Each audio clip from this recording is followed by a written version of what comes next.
Vamos lá, Caio, eu sou gay e li muito sobre o assunto em seu site. Li quase tudo. Eu já vi você falando sobre os sodomitas. Só que 1 aos Coríntios 6, a palavra em grego traduzida em português por sodomitas é na verdade asenokoitai, que significa que se deita com o homem na cama. Essa expressão é igual à presente na Septuaginta, tradução grega do Antigo Testamento. Eu sei isso tudo. Quando o Levítico diz, não se deitarás com homem, que indica que Paulo citou o texto assim. Assim, vírgula, a pergunta. Como entender que ele não estava condenando de modo claro? Não, eu não estou dizendo que Paulo não condenava. Estou dizendo é que Jesus não é Paulo. Eu leio Paulo a partir de Jesus, eu não leio Jesus a partir de Paulo. Paulo fez besteiras, gente. Paulo disse coisas... Tudo que Paulo disse sobre Cristo é verdade. Mas Paulo emitiu um monte de comportamentos do protocolo judaico, do trauma dele, Paulo, das limitações sexuais de Paulo, das idiosincrasias de Paulo, das arrogâncias de Paulo. Então deixa Paulo ser só um ser humano. E a letra mata, meu filho. Eu leio Paulo a partir de Cristo. Por exemplo, eu leio Paulo a partir de Cristo. Quando ele manda entregar um cara a Satanás, eu não entrego com ele. Ele mesmo vai cair em si.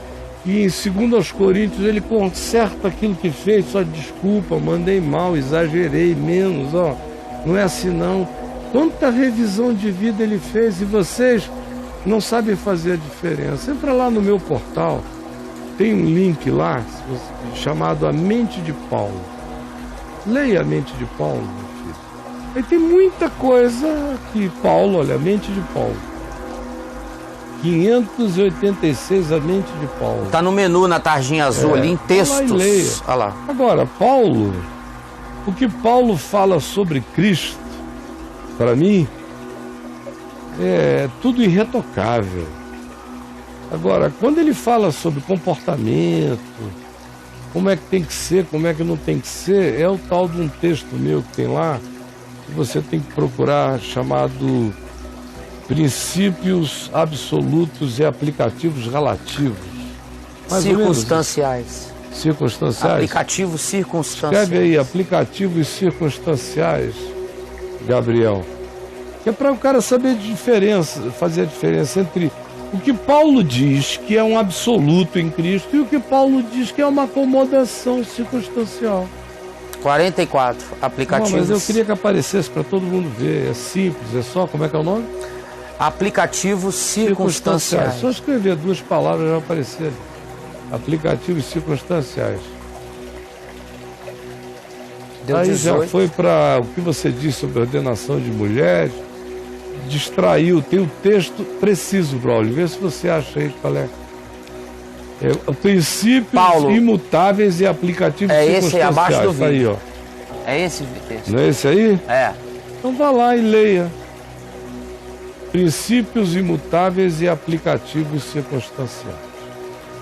E, por exemplo, eu estava dizendo, em Cristo não há nem homem nem mulher. Paulo diz. Isso é um princípio absoluto, pois em Cristo não há nem homem nem mulher, nem escravo nem liberto,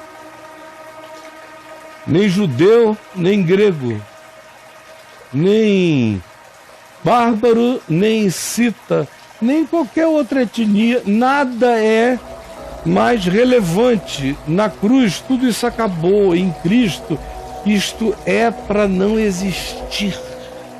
Se você está em Cristo. Esse é o princípio absoluto. Agora vem os aplicativos. Por exemplo, mesmo ele dizendo que ele sabe que em Cristo não há homem nem mulher, ele manda que a mulher se comporte de um determinado jeito, que o marido se comporte de um certo jeito, embora não haja homem nem mulher. Ele fala que é para a mulher não falar em público na igreja. Por quê? É porque é pecado, os anjos vão ficar de pinto duro? Não, não é não. É porque no mundo judaico a mulher ficava do outro lado, calada. E ele carregava ainda, por mais livre que seja, uma carga pesada. Além do que, as comunidades que ele reunia eram feitas de gentios e de judeus convertidos, mesmo fora em outros países. Havia sempre aquela demanda judaica do comportamento, do lugar da mulher, da congregação. Ele fez acomodações, embora em Cristo não haja nem homem nem mulher. Esse papo tivesse que acabar. Só que o mundo não estava preparado. A mesma coisa é escravo e livre. Em Cristo não há escravo nem livre, mas ele escreve aos Colossenses, aos Efésios, dizendo aos senhores de escravo, como tratar o escravo, ao escravo, como se submeter ao senhor do escravo. Está certo isso? Não. É uma relatividade aplicada a uma dada circunstância. A uma dada circunstância.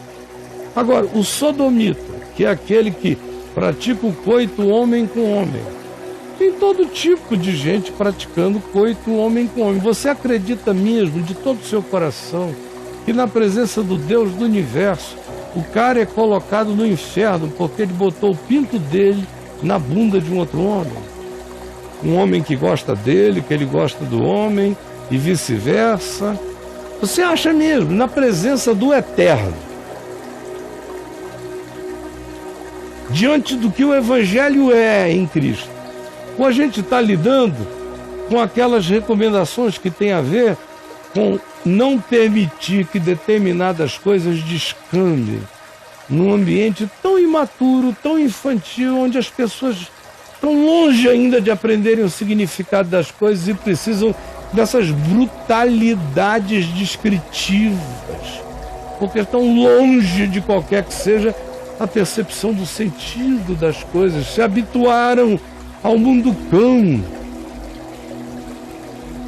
Agora, é fácil você entender também o que Paulo diz sobre sodomia, no ambiente no qual ele falou sobre sodomia no mundo greco-romano, onde a existência e o estímulo à sodomia era totalmente banalizado, banalizante de todos os tipos.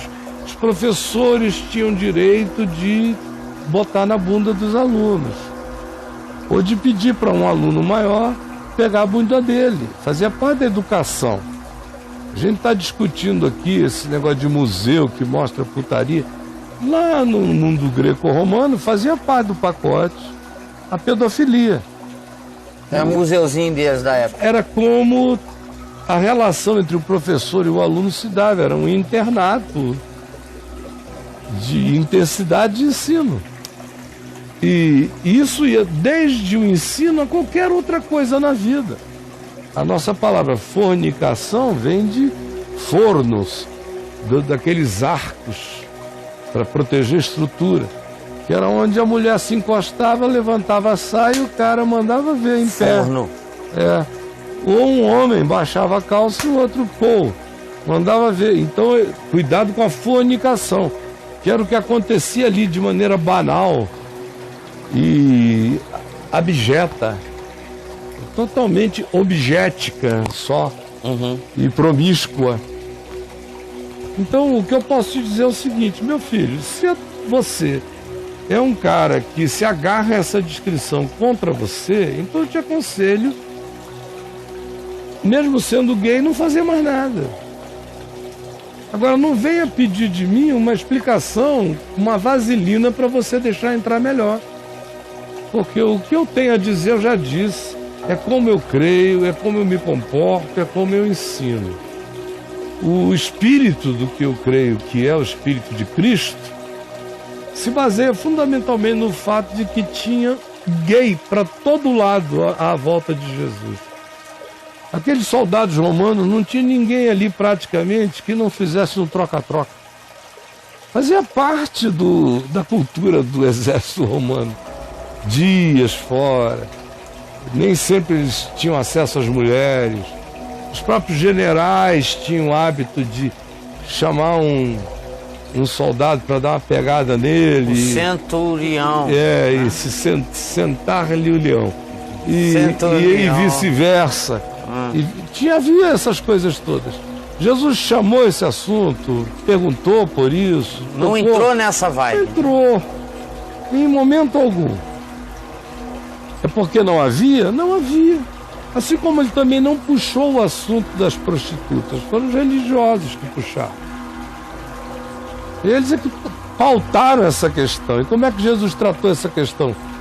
Apoiando a interpretação dos religiosos? Não. Foi dizendo que tem muita prostituta na frente de vocês no reino dos céus. Agora, qual é a diferença? Porque a prostituta dá a xoxota.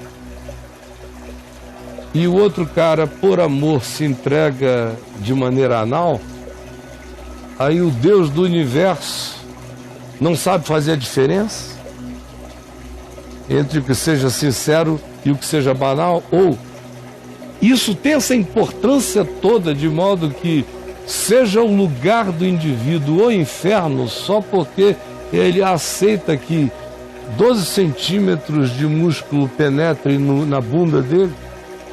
Fica muito difícil você crer em um Deus se a categoria é essa, porque é um negócio patético demais. Que o sentido da vida esteja reduzido a uma fimose.